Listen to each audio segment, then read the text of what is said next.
They're reporting shots fired outside of ORMC. We have shots fired on scene. Terror in Orlando. The deadliest shooting in U.S. history. At least 50 people shot and killed at a crowded gay nightclub.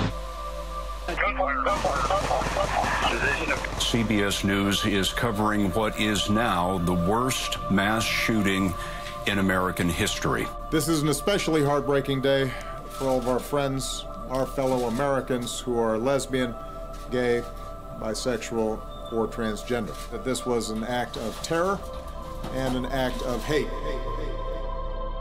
Orlando was a frightening experience for many of our young people. Some of our young people are from Florida and actually knew people that were killed in that massacre. As far as this country has come in a lot of ways around LGBTQ rights, it's still unsafe. And there's a long way that we still need to go. Young people get the sense that it's easier and safer to come out and to be LGBT. And I think the backlash often happens to the kids. You know, more kids come out and then they get thrown out.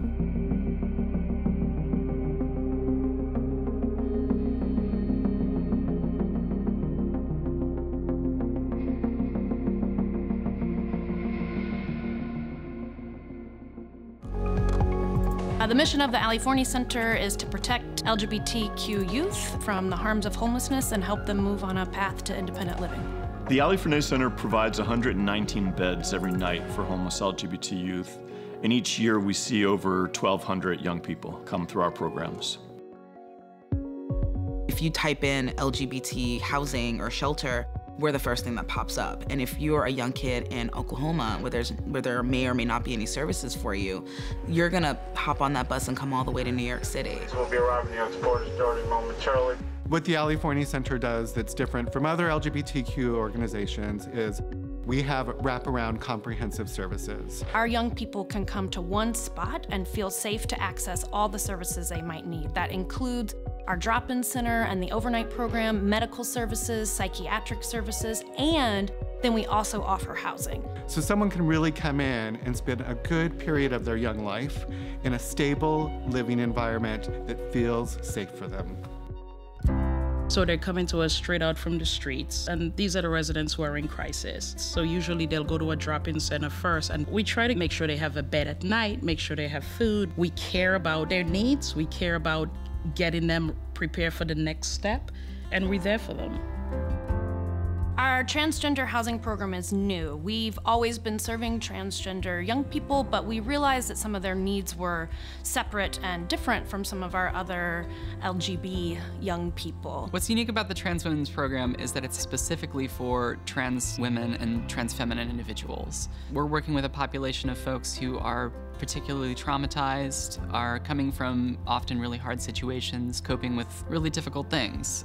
Outside of the housing program, we offer transgender health care at our clinic at the Drop-In Center in Harlem. The fact that I can offer care for, young people who are like me in this way, it means everything to me. Learning, employment, advancement, and placement. The LEAP program is probably one of our most vital and concrete programs we offer at the Forney Center. It's a 6-week curriculum where young people can get work ready. Obviously, we know that housing is the first step for them to get to success. But at the same time, we want to make sure we're building self-sufficiency and independent living skills. And one of those is being able to get and maintain a job, but also to educate yourself to move out of homelessness. If there was a moment where I realized that we were going to make it as an organization, it was when B. Arthur got involved with us. Through the efforts of a wonderful man named Ray Clausen, an iconic set designer. And Ray started volunteering with us at one of our sites back in 2005. He saw that we were struggling, and he started reaching out to friends in the entertainment industry. And the person that responded was B. Arthur. There's people in this country that kick their kids out of their house because they're gay. And the thought of that, I think, really upset her. So when she heard about the Forney Center, she immediately agreed to fly across the country from LA to New York in the middle of the winter to revive her one-woman Broadway show as a special one-night event. She raised $40,000 for us that night. It was by far the biggest benefit up to that point that we had ever had. She'd kind of put us on the map as an organization. When she died, it was the height of the recession. It was a hard time for the Ali Forney Center. Our donations were down. A few weeks later, one of Bee's closest friends, Billy Goldenberg, called me up. I found out that she had left us $300,000 in her will. I was so overwhelmed with gratitude for what she had done for us that at the memorial service, I made a pledge that the first building that we would ever own, we would, without a doubt, name it the B. Arthur Residence to show our thankfulness for her kindness to our young people. Helping a charity like this is not something that she would have felt that she needed to be thanked for. It was just kind of something she would do. The B. Arthur Residence means so much to the Ali Forney Center. It's our first home, the first place that we've ever owned. It means stability. It means protection. It means security. And so I say to you, our friends, our donors, our sponsors, our supporters, thank you for being a friend to the Ali Forney Center. It's a better place since you came along.